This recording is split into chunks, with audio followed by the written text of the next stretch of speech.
ચર્ચા કરીશું આપણે. યજ્ઞેશભાઈ, આ જે જીત છે એમાં ભારતીય જનતા પાર્ટી ગઈ વખતના પરિણામમાં એવું હતું કે ભલે સેકન્ડ લાર્જેસ્ટ પાર્ટી હતી આરજેડી બાદ, ત્યારે પણ 74 બેઠક જીતી હતી, જેડીયુ 43 બેઠક જીતી હતી, પરંતુ આ વખતે જેડીયુ એ ભારતીય જનતા પાર્ટી પણ આગળ, એના કરતાં પણ આગળ નીકળતી દેખાઈ રહી છે. એ આપની પોલિટિકલ મજબૂરી છે કે તમે સિંગલ લાર્જેસ્ટ પાર્ટી તરીકે આવો કે સેકન્ડ લાર્જેસ્ટ પાર્ટી તરીકે આવો, જેડીયુ ત્રીજા નંબર પર હોય કે ચોથા નંબર પર હોય, મુખ્યમંત્રી તો નીતિશ કુમારને જ બનાવવા પડશે. કેમ એવી મજબૂરી? મજબૂરી નથી. ગઠબંધન થાય, એનડીએનું જ્યારે ગઠબંધન થાય ત્યારે એક ચોક્કસ એક રણનીતિ ઘડાતી હોય છે અને રણનીતિના ભાગરૂપ એનડીએ દ્વારા અને આદરણીય વડાપ્રધાન શ્રી નરેન્દ્રભાઈ મોદી દ્વારા નીતિશ કુમારને ફરીથી મુખ્યમંત્રી બનાવવા એ પ્રમાણેની જાહેરાત કરવામાં આવેલી અને જે સંકલ્પપત્ર પણ જાહેર કરવામાં આવ્યું એ પણ સંયુક્ત જાહેર કરવામાં આવ્યું હતું.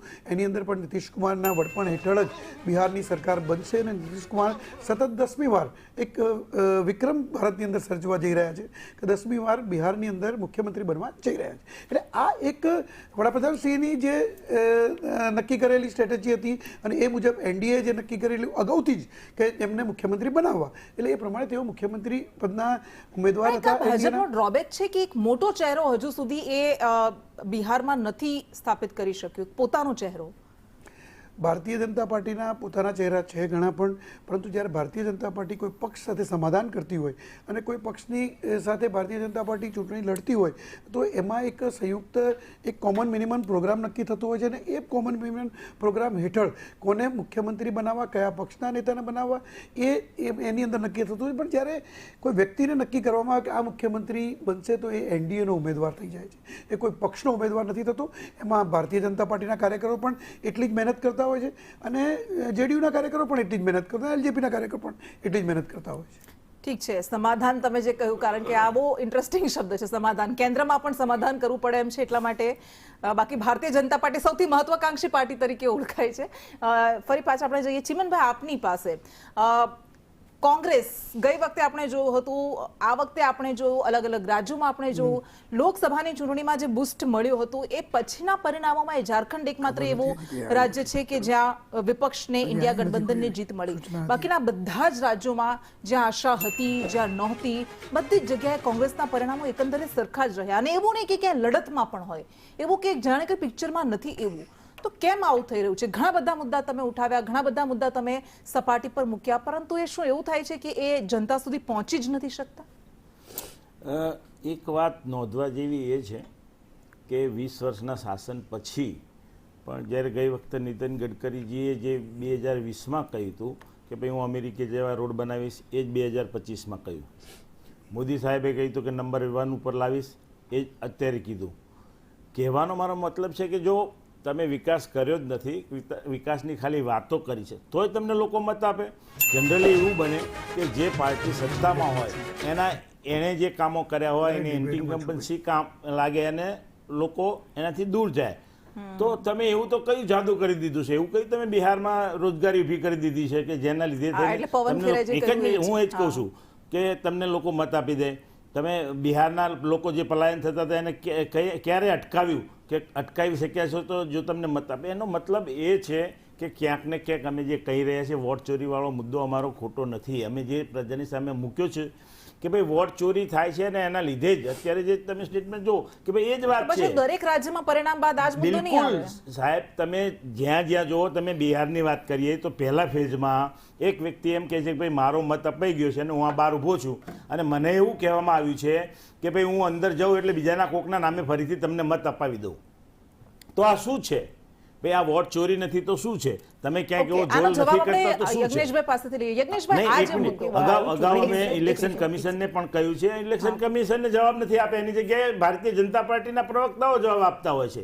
એટલે તમે વિચાર કરો કે આજે ઇલેક્શન કમિશન શું કરી રહ્યું છે, આપણી બધાની નજરે સામે છે. ઓકે યજ્ઞેશભાઈ, આનો જવાબ, કારણ કે પવન ખેરાને પણ આપણે સાંભળ્યા, એમણે એમ કહ્યું કે આ લડાઈ કોઈ પક્ષ વચ્ચેની તો હતી જ નહીં, આ તો ચૂંટણી આયોગ અને બિહારની જનતા વચ્ચેની હતી. એટલે સીધું એવું જ છે કે ભાજપ માટે ચૂંટણી પંચ કામ કરે છે, જેમ રાહુલ ગાંધીએ કહ્યું હતું.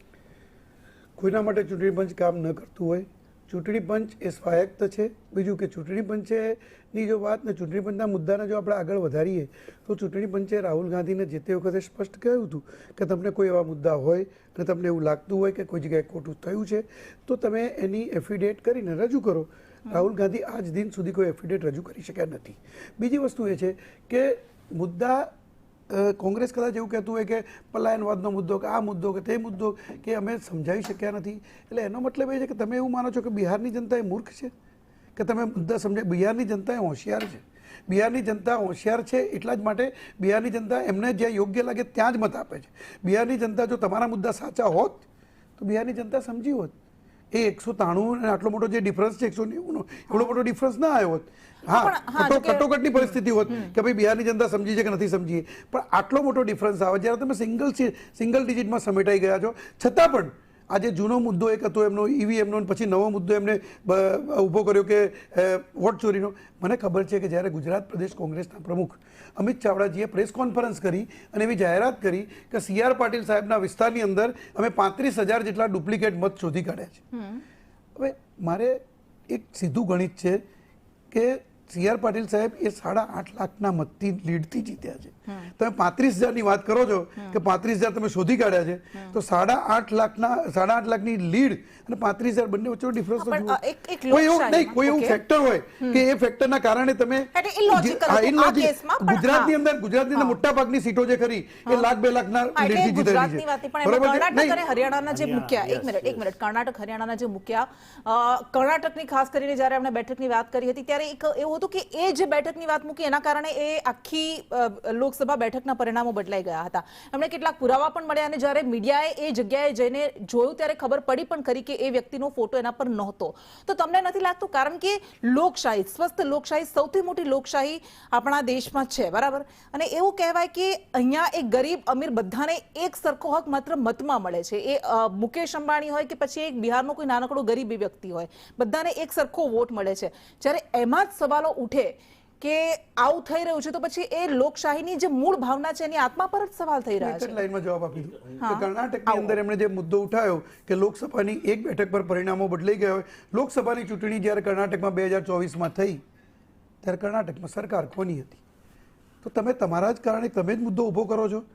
હું એવું સ્પષ્ટ દેખાય છે કે તમારી સરકાર, રાજ્ય સરકાર તમારી છે. ઠીક છે, એક સેકન્ડ જવાબ. રાજ્ય સરકાર તમારી છે, તમે મુદ્દો ઊભો કરી અને એ મુદ્દાને આખા દેશ ઉપર પ્રસ્થાપિત કરવા માંગો છો તો બીજી જગ્યાએ ચેક કરો. અપડેટ પણ મેળવવાની છે ચીમનભાઈ શોર્ટમાં.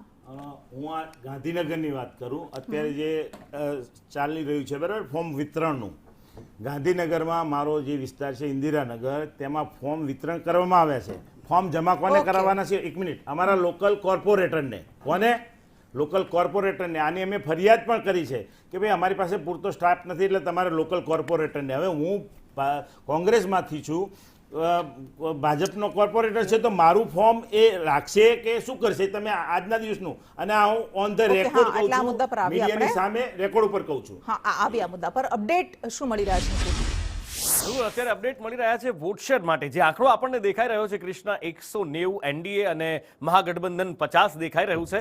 પણ એમાં જે સૌથી ઇન્ટરેસ્ટિંગ વાત છે એ વોટ શેરની છે, કારણ કે બિહારમાં જે અત્યારે ચૂંટણી થઈ રહી છે, જે પરિણામ આવી રહ્યા છે એમાં સૌથી વધારે વોટ શેર આરજેડીનો છે. જી હા, આરજેડીની સીટો ભલે અત્યારે 40 પણ પહોંચતી ના દેખાઈ રહી હોય, પણ સૌથી વધારે વોટ શેર આરજેડીનો છે. 35 સીટો પણ 22.76% વોટ શેર મળ્યો છે અને આરજેડી વોટ શેર પ્રમાણે સૌથી આગળ છે. હમણાં જ પેનલ સાથે વોટ શેરની પણ વાત થઈ અને ત્યાં પ્રશાંતભાઈ છે, વધારે સારી રીતે એને એલેબરેટ કરી શકશે.